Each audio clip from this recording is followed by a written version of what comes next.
5 வெளிநாட்டு செயற்கைக்கோள்களுடன் PSLV-C-23 rocket இன்று விண்ணில் பாய்கிறது. அதன் நேரடி காட்சிகளை தற்போது பார்க்கலாம். அதனுடன் நமது செய்தியாளர் ஸ்ரீஹரிகோட்டாவில் இருந்து தரும் நேரடி தகவல்களை கேட்போம்.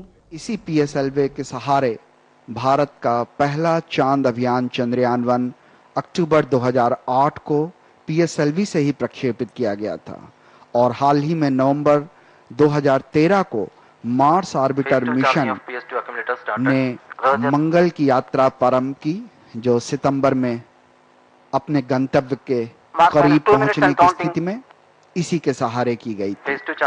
PSLV-C-23 PSLV के कोर संस्करण की 10वीं उड़ान होगी। इस समय हम लगभग 1 मिनट 40 सेकंड की दूरी पर प्रक्षेपण से बहुत ही क्लोजर व्यू प्रक्षेपण यान का आप देख पा रहे हैं। निश्चित रूप से सभी कुछ सामान्य, लेकिन वैज्ञानिकों की धड़कनें उस क्षण की प्रतीक्षा में जब वे प्रज्वलन को और सफल प्रक्षेपण को प्रमोशन को देख पाएंगे। भले कितने भी प्रक्षेपण का अनुभव हो, हर प्रक्षेपण के समय हर बिंदु, हर प्राचल, हर पैरामीटर बहुत महत्वपूर्ण होता है। एक छोटी सी तकनीक कोई बड़ी से बड़ी कमियां पैदा कर सकती है, इसलिए किसी भी असावधानी को की कोई गुंजाइश नहीं होती है। सतर्कता बेहद महत्वपूर्ण होती है। इसमें हम केवल 1 मिनट की दूरी पर हैं। அன்பு வணக்கம். அன்பு சதீஷ் தவான் ஏவுதளத்தில் முன் ஏற்பாடு பணிகள் எப்படி நடந்து கொண்டிருக்கிறது? இத பற்றி சொல்லுங்க அன்பு. தற்பொழுது இன்னும் சற்று நேரத்தில் 2 நிமிடங்களே வந்து விண்ணில் ஏவப்பட இருக்கிறது PSLV-C-23.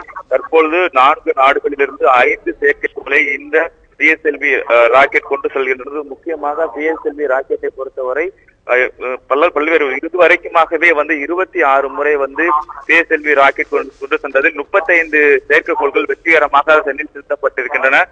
முக்கியமாக தற்பொழுது வந்து ஜெர்மனி நாட்டை சேர்ந்த ஏசிசாட் என்பதும், அதே போல கனடா நாட்டிலிருந்து NL-71 என்ற செயற்கைக்கோளும், அதே போன்று கனடா நாட்டிலிருந்து +1 +2 +3 +4 +5 +7 लिफ्ट ऑफ सक्सेसफुल की घोषणा। सफल प्रज्वलन और गमन पथ पर सफलता की इबारत, कड़ी मेहनत व अनवरत परिश्रम की नई कहानी देख पा रहे हैं कि बादलों के बीच हमारा PSLV बिल्कुल अपने पथ पर अग्रसर, जैसे जानता हो कि उसे किस राह निकालना है। PSLV-C-23 का राष्ट्र के नाम एक और संदेश, मैं गहन अंतरिक्ष की गहराइयों में गोता लगाकर फिर कोई सफलता का सितारा तुम्हें सौंप दूंगा। सफल ज्वलन के पश्चात आकाश की गहराइयों में लगातार हमसे दूर जाता PSLV-C-23 आपके स्क्रीन पर। PSLV जिसने न जाने कितनी बार ऐसे हमें अंतरिक्ष के रास्ते, कभी पृथ्वी की निचली सूर्य तुल्यकालिक कक्षा में पहुंचाए, तो कभी 35,786 किलोमीटर ऊंचाई वाली भूतकालिक कक्षा में, हम कभी चंद्रमा के आसपास तक पहुंचे, अब रक्तिम ग्रह मंगल की राह पर। We have had a beautiful liftoff. The mission control center is still reverberating with the sound of the rockets. We can see the we can see the trajectory it is being followed.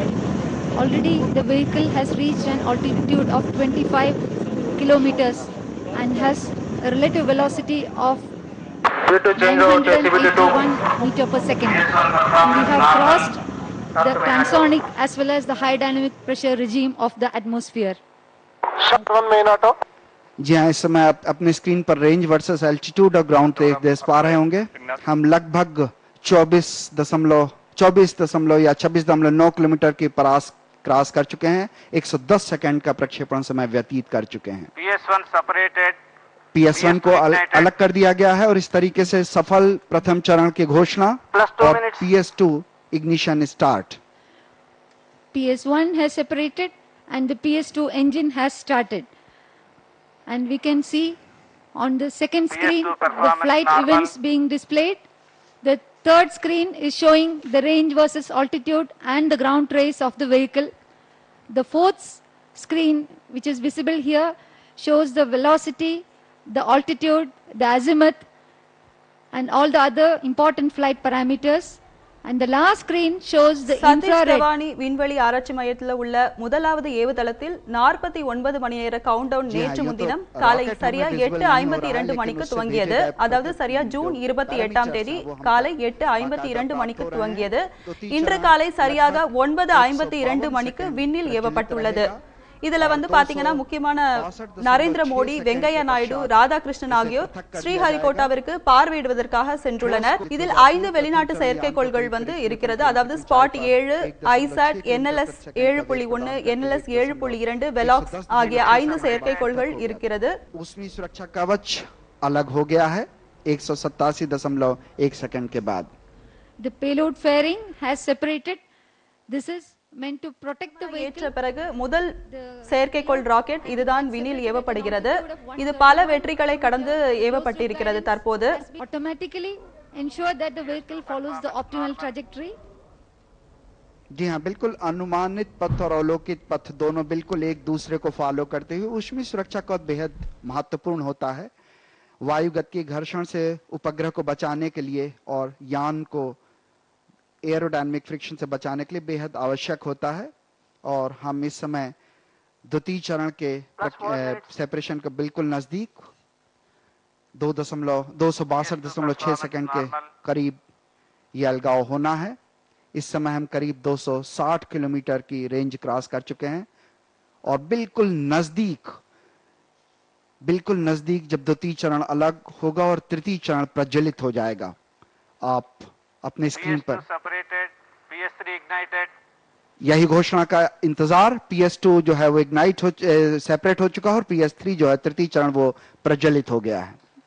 The third stage has ignited, and this is a solid stage, and it will continue to burn for about 120 seconds, and during which it will take the vehicle to a much higher altitude and velocity. And at the end of the third stage, we will be having a coast phase, and we can see that the flight parameters are all exactly following the nominal profile. The ground trace is also as per the nominal profile, and we have now some more time to wait till the PS3 separates. सभी चेहरों पर खुशी का माहौल. दोनों चरण प्रथम और द्वितीय चरण सफलतापूर्वक अपना निष्पादन दे चुके हैं. ராக்கெட் PSLV-C 23 ராக்கெட் தனது 3வது நிலையை வெற்றிகரமாக ஏவியுள்ளது. இதில் கலந்து கொண்ட நரேந்திர மோடி, வெங்கையா நாயுடு, பொன் ராதாகிருஷ்ணன் ஆகியோர் ஸ்ரீஹரிகோட்டாவில் பார்வையிடுவதற்காக சென்றுள்ளனர். தற்போது ऊंचाई प्राप्त करते हुए ये यान अपने अनुमानित पथ पर लगातार अग्रसर होता होगा. अगर हम वेग की बात करें तो निश्चित रूप से लगातार इसमें बढ़ोतरी हो रही है और यही अनुमानित भी है. यही अभीष्ट निष्पादन प्राप्त करना भी है इस यान से. अगर हम इस कार्य को ध्यान से देखें तो हम बिल्कुल जैसा अनुमानित है उसी पथ पर यान को आगे जाता देख पा रहे हैं. वेग 5.3 किलोमीटर प्रति सेकंड और समय 370 सेकंड का व्यतीत होते हुए 521.2 सेकंड के बाद तृतीय चरण जो है वो पृथक हो जाएगा.